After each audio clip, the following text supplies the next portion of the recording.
Hello and welcome to the wonderful world of old sheet music. I am your host, Nicholas Carroll.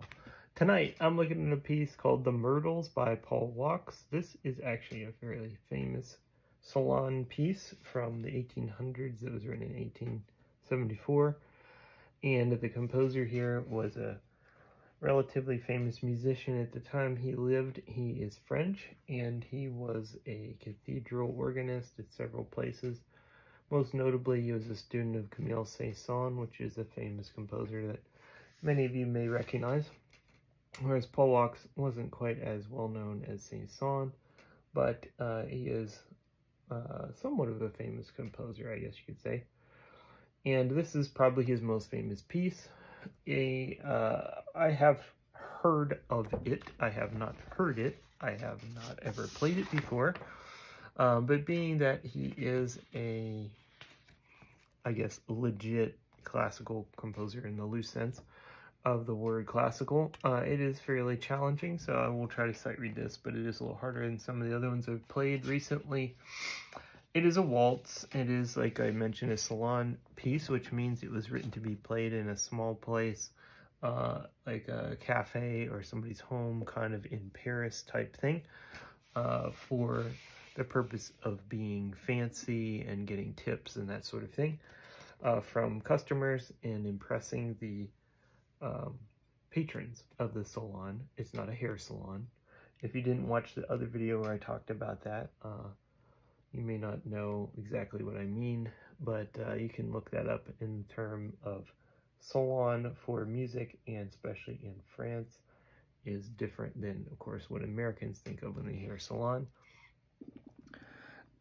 This piece is missing the back page, so I'm going to say that right off the bat.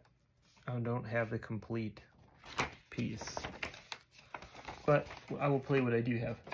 As I often do, let's look at the inside cover here. There is a bunch of advertisements, but they're extremely small, which is probably hard to tell in the video, but like, you really couldn't feasibly play some of this stuff. But they're supposed to be ads for Martin's Elementary Rudiments of Piano, which of course is rather amusing because none of them are elementary level, really. We got Dance of the Sunbeams, Vesper Bells Are Ringing, Dreams of Spring, things that have lots of 4-note chords in both hands, lots of 16th notes, certainly not elementary. Or rudiments, yeah, it's one of those things, like they used to say stuff like that, I guess, just to be impressive. But usually I show the back page too, and they have an ad on the back page, but like I said, I don't have the back page because it's ripped. This is quite old. It says this edition is 1921 on the bottom. Like I said, the piece was in 1874, so clearly it's not the first printing by any means, or even a second or third. It also says this was purchased at the H.A. Becker Music House, 601 East Ohio Street in Pittsburgh.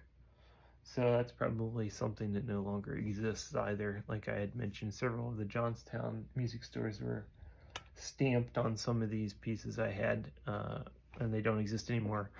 But I'm sure this one doesn't exist anymore either, this H.A. Becker Music House. So let's see how I do sight reading the Myrtles here.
And that is the end of where mine ends. So I'm assuming that it kind of continues with the repeat of the main theme. So if I jump back to the first page, it would have been...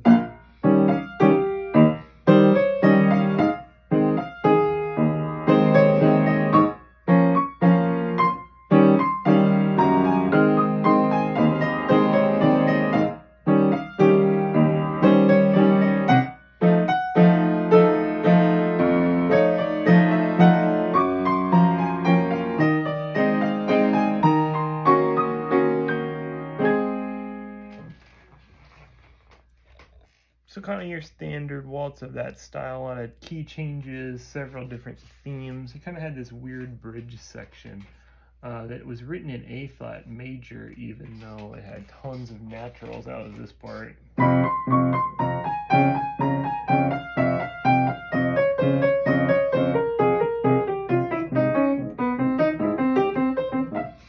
Most of it was fairly how you would expect, but it had that kind of strange bridge section that you wouldn't think of in a waltz. Not that that was bad, but I think it is interesting because it's got tons of more sforzando, fortissimo, sforzando, sforzando, sforzando. Like he wanted that really loud, which I think is odd when it's staccato note and it's up high on that part in the right hand. You really can't hit a high note any louder than that I just did, so it doesn't really work. So the composer, of course, was mainly an organist, not a pianist. He did write a lot of piano pieces that were popular, and not organ pieces, surprisingly, but all of his professional jobs were being an organist. So if you play the organ, it makes a little more sense to think about sudden sforzandos, because you can do that with your foot pedal.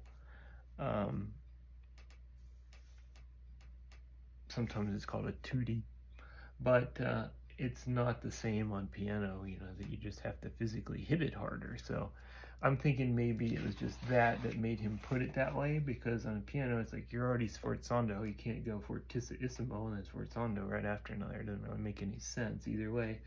But at least on an organ, you can go really loud, super loud, with like a touch of a button, so to speak. Not the same as a piano. So that's my guess. Other than that, there wasn't anything too wild in there except that one section. Not much to the cover art there.